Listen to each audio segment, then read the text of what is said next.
অনন্যাকে মালা পরাতে গিয়ে শ্যামলীকে মালা পরিয়ে দিল অনিকেত। দেখে অবাক হয়ে গেল অনন্যা। হ্যাঁ বন্ধুরা, এমনটাই দেখা যাবে, তাই সম্পূর্ণ জানতে ভিডিওটিতে লাইক দিয়ে চ্যানেলটি সাবস্ক্রাইব করে দেখতে থাকুন। গল্পের শুরুতে দেখা যাবে অনন্যা অনিকেতের দিকে তাকিয়ে মনে মনে বলতে থাকে, না, শ্যামলী এত বড় একটা ব্যথা পেয়েছে, দেখি অনিকেত কেমন রিয়েক্ট করে। যদি ও ছুটে যায় শ্যামলীর কাছে, তাহলে ভাববো যে শ্যামলীর জন্য অনিকেতের মনে কিছু না কিছু আছে, ওর মনে ভালোবাসা আছে, তাহলে আমি সবটা বুঝে যাব। ওইদিকে অনিকেত শ্যামলীর কাণ্ডের কথা শুনে খুব কষ্ট পায় আর মনে মনে বলতে থাকে, তাই তো, উনি নিজেই তো হাতে ধরে আমাকে বিয়েটা দিচ্ছে, তাহলে তাহলে আমি কেন অনন্যাকে শুধু শুধু সবটা বলতে যাব? না, আমিও কিচ্ছু বলবো না। এই ভেবেই অনিকেত প্রিয়াকে বলতে থাকে, এই যে ফার্স্ট এড বক্স, এখানে ঔষধ সব আছে, তুই গিয়ে কি কি লাগবে দিয়ে দিস, ঠিক আছে? তখন প্রিয়া বলতে থাকে, দা ভাই তুই যাবি না? তখন উনি বলতে থাকে, না, এখানে আমার ইম্পর্টেন্ট একটা মিটিং চলছে, এখন আমি যেতে পারবো না, আমি অনন্যার সঙ্গে উম, খুব জরুরি কথা বলছি, যা। তখন প্রিয়া অবাক হয়ে তাকিয়ে থাকে আর অনন্যা মনে মনে হাসতে থাকে আর বলতে থাকে, না, অনিকেতের মনে শ্যামলের জন্য কিচ্ছু নেই। তারপরে অনিকেত অনন্যাকে এসে বলতে থাকে, অনন্যা, তুমি যে কি বলো না, আমার মনে যদি শ্যামলের জন্য কিচ্ছু থাকতো, তাহলে কি আমি তোমাকে সবার সামনে প্রপোজ করতাম? শ্যামলের জন্য আমার মনে কিচ্ছু নেই। তখন এই কথা শুনেই অনন্যা খুশি হয়ে যায় আর অনিকেতকে জড়িয়ে ধরে, যা দেখে অনিকেত খুব কষ্ট পায় আর ওইদিকে প্রিয়াও খুব কষ্ট পায়। তারপরে প্রিয়া সেখান থেকে ছুটে চলে যায়। ওইদিকে দেখা যাবে রোহিণী শ্যামলীর হাতে বরফ লাগিয়ে দেয়। ঠিক তখনই সেখানে প্রিয়া গিয়ে বলতে থাকে, ঠাম্মি, একটু শোনো। তখন ঠাম্মি গেলেই প্রিয়া ঠাম্মিকে বলতে থাকে, ঠাম্মি, দাদাভাই তো আসলোই না, উল্টো অনন্যার সাথে কথা বলছে। তখন এই কথা শুনে ঠাম্মি বলতে থাকে, আসেনি তো কি হয়েছে, অভিমান অভিমান, অভিমান থেকেই না আসেনি, বুঝতে পেরেছিস? ওইদিকে শ্যামলী মনে মনে বলতে থাকে, স্যার আসলো না, আমি এত বড় একটা ব্যথা পেয়েছি শুনেও স্যার আসলো না, নতুন মানুষ পেয়ে আমাকে ভুলে গেল। এটাই তো হওয়ার ছিল। হ্যাঁ, এটাই তো হওয়ার ছিল, আসলেই তো। স্যার তো আমাকে কোনোদিনও ভালোবাসেনি। এই ভেবে শ্যামলীও কষ্ট পেতে থাকে। তারপরে দেখা যাবে গায়ে হলুদের পালা। অনিকে দাঁড় করিয়ে অপরাজিতা বলতে থাকে, কি ব্যাপার কাকিমা, সবাই আসুন, অনির তো আবার ঠান্ডার সমস্যা আছে, তাড়াতাড়ি গায়ে হলুদটা দিতে হবে। তখনই সবাই বলতে থাকে যে, হ্যাঁ হ্যাঁ আসছি। তারপরে অপরাজিতা অনির গায়ে হলুদ লাগাতে থাকে। তখন প্রিয়া ঠাম্মিকে বলতে থাকে, কি গো ঠাম্মি, এদিকে তো দাভয়ের গায়ে হলুদও হয়ে যাচ্ছে, এই বিয়েতে আবার গায়ে হলুদ হওয়ার কোনো দরকার ছিল, বলো তো? আচ্ছা, দাদা ভাইয়ের গায়ে লাগানো হলুদটা শ্যামলী গায়ে লাগবে তো? তখন ঠাম্মি বলতে থাকে, আরে হ্যাঁ হ্যাঁ, লাগবে লাগবে, কারণ শ্যামলীর সঙ্গে দাদু ভাইয়ের বিয়ে হবে। তোরা কি ভেবেছিস অন্য কারোর সাথে হবে? সেটা হবে না, সেটা হবে না। তখন দাদুভাই বলতে থাকে, হ্যাঁ তা তো বুঝলাম, শ্যামলীর সাথে দাদুভাইয়ের বিয়েটা হবে, কিন্তু দাদু ভাইয়ের গায়ে লাগানো হলুদটা যেন শ্যামলীর গায়ে লাগে, সেটা ব্যবস্থা করতে হবে তো। তা উনি কোথায়? তখন মন্দার বলতে থাকে, ওই তো শ্যামলী কাজ করছে। তখন ওইদিকে শ্যামলী সবার সাথে কথা বলছিল ডেকোরেশন নিয়ে। ঠিক তখনই মন্দার বলতে থাকে, দাঁড়াও, আমি একটু দেখছি। তখনই মন্দার শ্যামলীকে গিয়ে বলতে থাকে, কি রে শ্যামলী, দেখ, অনিদার দেখ হলুদ চলছে, দেখ না তুই। তখন শ্যামলী বলতে থাকে, হ্যাঁ, গায়ে হলুদ হচ্ছে। তখন মন্দার বলতে থাকে, দেখ শ্যামলী, এখনো সময় আছে, নিশ্চয়ই তুই অনেক কষ্ট পাচ্ছিস, তুই একটু বল না, প্লিজ, এখনো সময় আছে। তখনই শ্যামলী বলতে থাকে, তুই কি বলতে চাস বলতো মন্দার, কি বলছিস এসব? স্যারের বিয়ে হচ্ছে, হ্যাঁ গায়ে হলুদ হচ্ছে, তাতে কি হয়েছে? দেখছিস না এখানে অনেক কাজ রয়েছে। তখন মন্দার বলতে থাকে, দেখ শ্যামলী, আমি বুঝতে পারছি তোর কষ্টটা, ওইদিকে অনি দাদাবাবুও কিন্তু খুব কষ্ট পাচ্ছে, তুই কেন এরকমটা করছিস বলতো? আমি জানি তো তুই ওনাকে খুব ভালোবাসিস, তাহলে কেন যেচে পড়ে আরেকজনের হাতে তুলে দিচ্ছিস?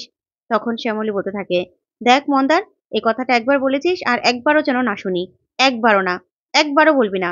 একটু পরে ওনাদের বিয়ে, এখন যদি এসব কথা বলিস, তাহলে সবাই কি বলবে? তুই একদম কিছু বলবি না, ঠিক আছে? এসব কথা যেন না শুনি। এই বলেই সেখান থেকে চলে যায় শ্যামলী। তখন মন্দার গিয়ে ঠাম্মিকে বলতে থাকে, কি গো ঠাম্মি, কোনো কাজই তো হলো না, কোনো লাভই তো হলো না, উনি তো দেখছো কাজে নিজেকে ব্যস্ত রাখছে। তখন ঠাম্মি বলতে থাকে, সেটাই তো দেখছি রে, এখন না এটাকে আরো জ্বালিয়ে দিতে হবে, ওদের মন থেকে ভালোবাসাটা বের করতে হবে তো। তখন দাদুভাই বলতে থাকে, হ্যাঁ, ওরা না রাগ করে, একজনের প্রতি আরেকজন রাগ করে এসব করছে। আমি তোদের বলছি, ওরা না দুজন দুজনকে খুব ভালোবাসে, নিজেদের জীবনের চাইতেও বেশি ভালোবাসে। তখন মন্দার বলে, ঠিক আছে, তাহলে আমরা দেখছি। এই বলে প্রতিমার মন্দার গিয়ে অনিকে হলুদ লাগায়। তারপরে ওরা নাচে গানে মেতে ওঠে। তারপরে দেখা যাবে শ্যামলী অন্যের দিকে তাকিয়ে তাকিয়ে খুব কষ্ট পেতে থাকে। তখনই হঠাৎ করে হলুদের বাটিটা ছিটকে উপরে চলে যায়। তখন অনি আর শ্যামলী দুজনেই এগিয়ে আসে হলুদের বাটিটাকে ধরার জন্য। তারপরে অনিকেত হলুদের বাটিটাকে ধরে নেয়, কিন্তু সে বাটি থেকে শ্যামলীর গায়ে হলুদ লেগে যায়। যা দেখে খুশি হয়ে যায় ঠাম্মি, প্রিয়া সহ সবাই। আর অনিকেত অবাক হয়ে শ্যামলীর দিকে তাকিয়ে থাকে। আর শ্যামলীও অনির দিকে অবাক হয়ে তাকিয়ে থাকে। তখন অপরাজিতা খুশি হয়ে যায়। তারপরে দেখা যাবে বিয়ের লগ্ন শুরু হয়ে যায়। এদিকে অনিও বরবেশে সেজেছে। বিয়ের মণ্ডপে বসে পড়েছে অনন্যার বাবা। তখন মন্দার বলতে থাকে, কি গো ঠাম্মি, কিছু তো হচ্ছে না। ওইদিকে দেখো আরেকজনকে, নিজে কাজ করে ব্যস্ত থাকছে, সব গেস্টদের সামলাচ্ছে। আর এদিকে অনি দাদাবাবুও তো চলে এসেছে। তারপরে দেখা যাবে অনিকেত বিয়ের মণ্ডপের কাছে যায়, গিয়ে শ্যামলীর কথা ভাবতে থাকে। আর শ্যামলীর দিকে তাকিয়ে মনে মনে বলতে থাকে, শ্যামলী, একটু পরে আমি আরেকজনের হয়ে যাব। আপনি কি এখনো কিচ্ছু বলবেন না? আপনার কি একটুও কষ্ট হচ্ছে না? আমার যে মনের ভিতরে তোলপাড় হয়ে যাচ্ছে। আপনার কি কিছুই হচ্ছে না? এই কথাগুলো ভেবে অনিকেত খুব কষ্ট পেতে থাকে। খুব। তখনই অনন্যার বাবা বলতে থাকে, কি হয়েছে অনিকেত? তুমি এভাবে চুপ করে আছো কেন? বসো। তখন অনিকেত দেখা যাবে ছাদনাতলায় বসে পড়ে, যা দেখে প্রতিম খুব কষ্ট পেতে থাকে আর বলতে থাকে, দা ভাই তো বিয়েতেও বসে পড়লো। এখন কি হবে? কি হবে এখন? তখন ঠাম্মির কাছে প্রতিম ছুটে যায়। গিয়ে বলতে থাকে, কি গো ঠাম্মি, তুমি না বলেছিলে যে শ্যামলীর সাথে বিয়েটা হবে? তাহলে দাভাই তো বসে পড়লো বিয়ের পিঁড়িতে। তখন ঠাম্মি বলতে থাকে, আরে বিয়ের পিঁড়িতে বসেছে তো কি হয়েছে? বিয়েটা কি হয়ে গেছে? বিয়ের এখনো কত নিয়ম কানুন বাকি আছে। শুভ দৃষ্টি, সাত পাকে বাঁধা, সিঁদুর দান, কত কিছু আছে। দেখবি কিচ্ছু হবে না, কিচ্ছু হবে না। এই বিয়েটা না শ্যামলীর সাথেই হবে। তখন প্রিয়া চলে আসে। আরে সে বলতে থাকে, কি হয়েছে? তখন প্রতিম বলে, আর কি হবে? দেখছো না, দাভাই তো বসে পড়লো বিয়ের পিঁড়িতে। তখন প্রিয়াও বলতে থাকে, ঠাম্মি, আমার না খুব ভয় করছে। তুমি ঠিক বলছো তো যে শ্যামলীদির সাথে বিয়েটা হবে? তখন ঠাম্মি বলতে থাকে, হ্যাঁ রে, শ্যামলীর সঙ্গে বিয়েটা হবে, তুই দেখিস। তখন ঠাম্মি মনে মনে বলতে থাকে, ঠাকুর, আমিও তো বলে দিলাম, আমারও তো খুব ভয় করছে যে বিয়েটা না আবার জানি অনন্যার সাথেই হয়ে যায়। আমার তো খুব ভয় করছে, কিন্তু বলে তো দিলাম যে শ্যামলীর সঙ্গে বিয়েটা হবে। তুমি দেখো যেন শ্যামলীর সঙ্গেই বিয়েটা হয়। এই ভেবেই খুব ভয় পেতে থাকে ঠাম্মি। ওইদিকে দেখা যাবে অনিকেতকে ছাদনাতলায় দেখে শ্যামলী খুব কষ্ট পেতে থাকে আর মনে মনে বলতে থাকে, স্যার, আর কিছুক্ষণ সময়, তারপরে আপনি অন্য কারো হয়ে যাবেন। কেন আমার এত কষ্ট হচ্ছে? কেন? না, না, আমি নিজেকে যে সামলাতে পারছি না আপনাকে বরবেশে দেখে। আমার কেন এত খারাপ লাগছে? তখন এই কথা ভেবে শ্যামলী অনিকেতের দিকে তাকাতে পারে না। তখন অনিকেতও শ্যামলীর দিকে অবাক দৃষ্টিতে তাকিয়ে থাকে আর মনে মনে বলতে থাকে, শ্যামলী, এতটা কষ্ট পাচ্ছেন, তারপরেও কেন আমাকে আটকালেন না? কেন আটকালেন না আপনি?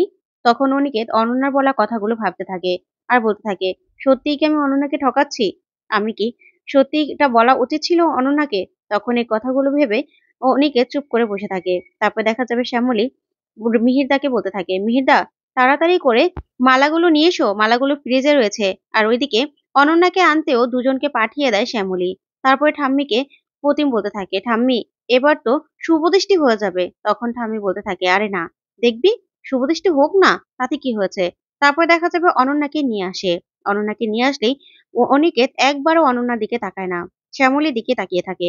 তারপরে ওদের মালা বদলের সময় অনন্যাকে পরাতে গিয়ে শ্যামলীর দিকেই মালা ধরে দাঁড়িয়ে থাকে অনিকেত, যা দেখে সবাই চমকে যায়। তো বন্ধুরা, আজকের আপডেটটি কেমন লাগলো অবশ্যই কমেন্ট করে জানাতে ভুলবেন না। পরবর্তী আপডেট পেতে চ্যানেলটি সাবস্ক্রাইব করবে। ধন্যবাদ।